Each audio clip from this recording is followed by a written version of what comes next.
পরে খবরে নজর রাখবো, ফের পিছিয়ে গেল ডিএ মামলার শুনানি। সুপ্রিম কোর্টে পিছিয়ে গেল ডিএ মামলার শুনানি। সেপ্টেম্বরের 10 তারিখের পর এই শুনানির সম্ভাবনা রয়েছে বলে জানা যাচ্ছে। আরো একবার জানিয়ে দিই আপনাদের, আরো একবার পিছিয়ে গেল ডিএ মামলার শুনানি। সুপ্রিম কোর্টে পিছালো ডিএ মামলার শুনানি। সেপ্টেম্বরের 10 তারিখের পর শুনানির সম্ভাবনা রয়েছে বলে জানা যাচ্ছে। ডিএ মামলার শুনানি ছিল, কিন্তু সেই শুনানি এবার পিছিয়ে গেল। সেপ্টেম্বরের 10 তারিখের পর এই মামলার শুনানি রয়েছে বলে জানা যাচ্ছে। অর্থাৎ বুঝতেই পারছেন, হয়তো পুজোর আগেই এই মামলার শুনানি হয়ে যাবে। আমাদের সহকর্মী সচিন রক্ষিত এই মুহূর্তে রয়েছেন টেলিফোন লাইনে আমাদের সঙ্গে। সচিন, একটু ডিটেইলস জানবো।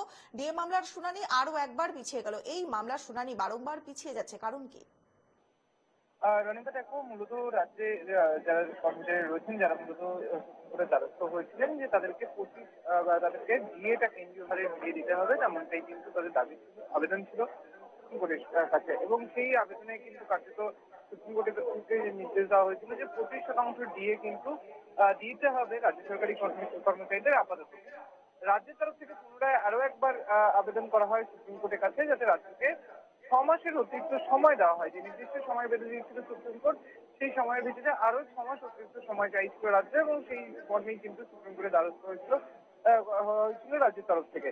এবং রাজ্যের তরফে যিনি আইনজীবী দাঁড়িয়েছিলেন তিনি হচ্ছেন কপিল সিব্বল, যিনি কিনা আজ যখন সুপ্রিম কোর্টের মামলাটি লিস্টেড রয়েছে বা আজকে মামলাটি শুনানি হওয়ার কথা রয়েছে, সেই সময় তিনি অন্য একটি কনস্টিটিউশন বেঞ্চে সেখানে তার মামলা রয়েছে, ফলত তিনি সেটিকে ব্যস্ত থাকবেন। সেই ভিত্তিতেই কিন্তু তিনি সুপ্রিম কোর্টে আবেদন জানান যাতে মামলার শুনানির দিনটি পিছিয়ে দেওয়া হয় এবং আগামী 10 তারিখের পরে যে কোনো দিন রাখা হয়।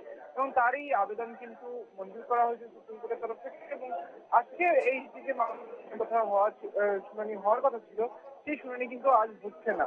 যে 25% ডিএ দেওয়া এবং তার নির্দিষ্ট যে ডেডলাইন সেটি শেষ হয়ে যাওয়ার পরেও কিন্তু দিয়ে দিচ্ছিল না, এবং অতিরিক্ত সময়তে যে আবেদন হয়েছিল সেই মামলার শুনানিটি কিন্তু আজ সুপ্রিম কোর্টে হচ্ছে না। এই মামলাটি শুনানি হওয়ার সম্ভাবনা রয়েছে আগামী 10ই সেপ্টেম্বরের পরে। বেশ বেশ, অনেক অনেক ধন্যবাদ সচিন। আমাদের সহকর্মী সচিন রক্ষিত টেলিফোন লাইনে ছিলেন এতক্ষণ আমাদের সঙ্গে। আরো একবার পিছিয়ে গেল ডিএ মামলার শুনানি। পুজোর আগেই সেপ্টেম্বর মাসের 10 তারিখে এই মামলার পরবর্তী শুনানি রয়েছে বলে জানা যাচ্ছে।